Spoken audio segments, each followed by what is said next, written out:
संधि के अंतर्गत यण संधि का अध्ययन करेंगे। क्योंकि हमने पूर्व में दीर्घ संधि, गुण संधि का अध्ययन हम लोग कर चुके हैं स्वर संधि के अंतर्गत। आज हम लोग यण संधि के बारे में अध्ययन करेंगे।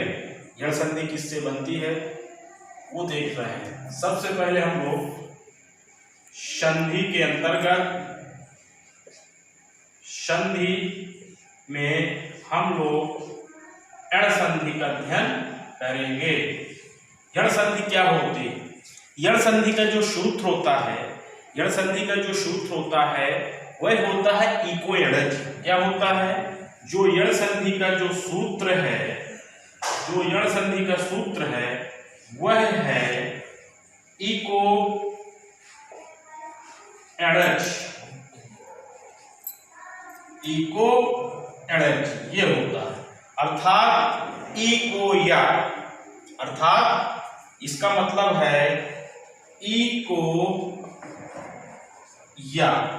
इको या मतलब इक प्रत्याहार में आने वाले शब्द, मतलब इको या मतलब ई उ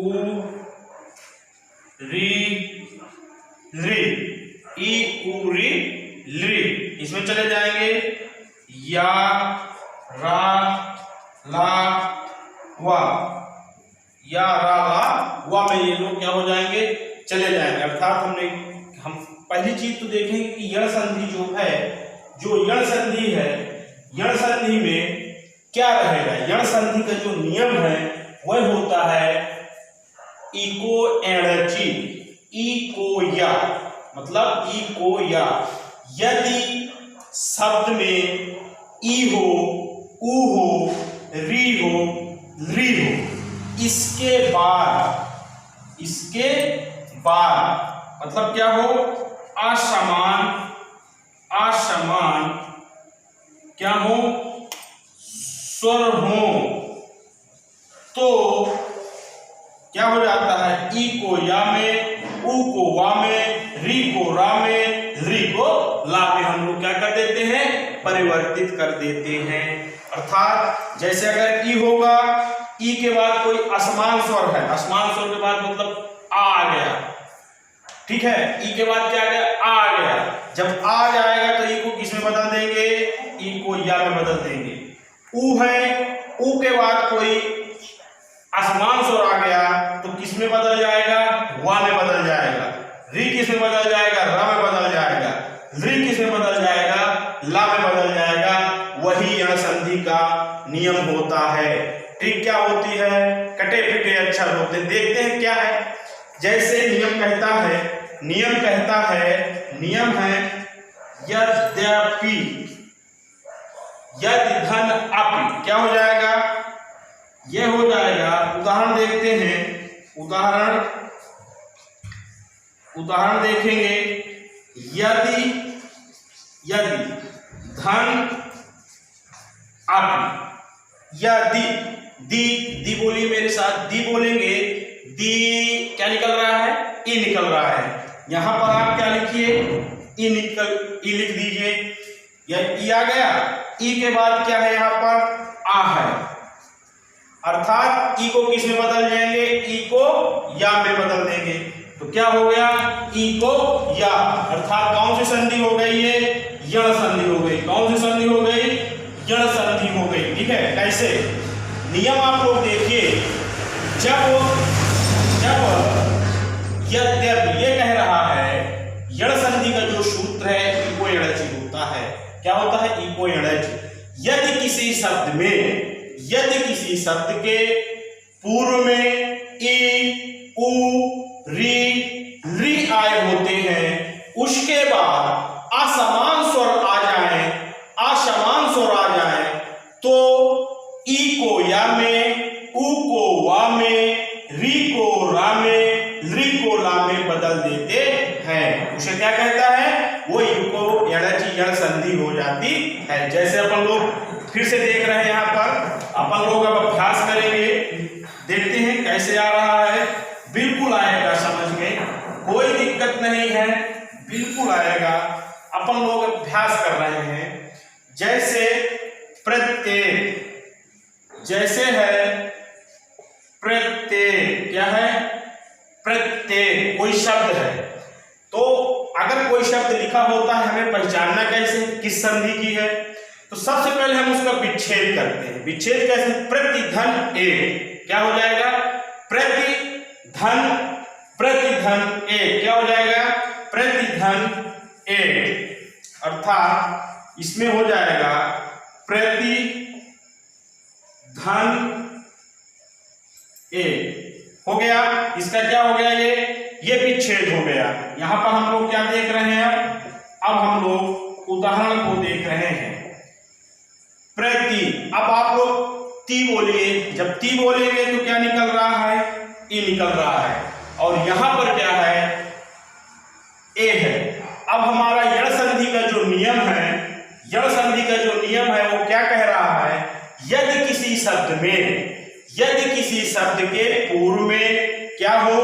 यदि किसी शब्द के पूर्व में, इधर थोड़ा सा आप करिएगा, ई हो, उ हो, री हो, ली हो, यदि किसी शब्द के पूर्व में ई उ री ली हो और इसके बाद क्या हो? बाद में असमान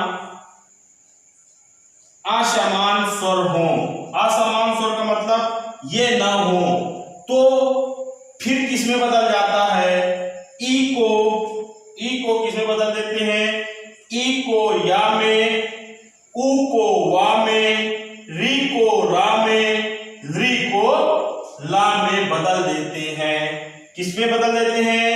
ई को या में, उ को वा में, री को रा में, ली को ला में बदल देते हैं। और यही सूत्र क्या हो जाता है? यही सूत्र यण संधि का क्या हो जाता है? यण संधि का सूत्र होता है। कैसे? जैसे यहां पर देखेंगे प्रत्यय प्रतिधन एक, अब यही नियम हम लोग फॉलो करेंगे। अब दूसरा देख रहे हैं, दूसरा हम उदाहरण अभी देखेंगे, बिल्कुल क्लियर हो जाएगा, बिल्कुल भयभीत होने की जरूरत नहीं है। जैसे स्वागतम, क्या है?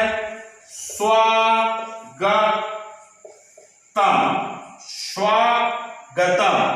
ठीक है। कोई शब्द है जो लिखा हुआ है स्वागतम, तो फिर क्या हो जाएगा?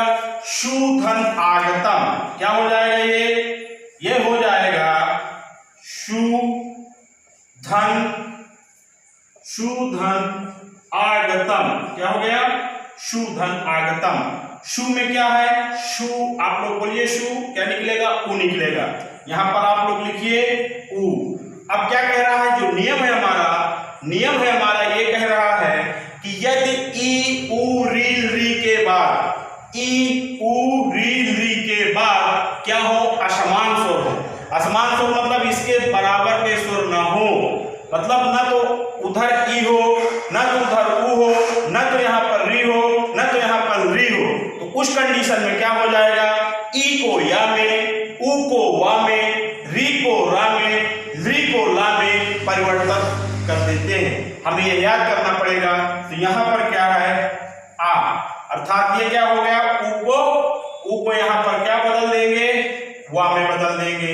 और किस नियम के अनुसार है? यह जो नियम है इसको कहते हैं इको यणज, अर्थात ई को या में परिवर्तित कर देते हैं। नेक्स्ट अपन लोग देख रहे हैं मध्वरी।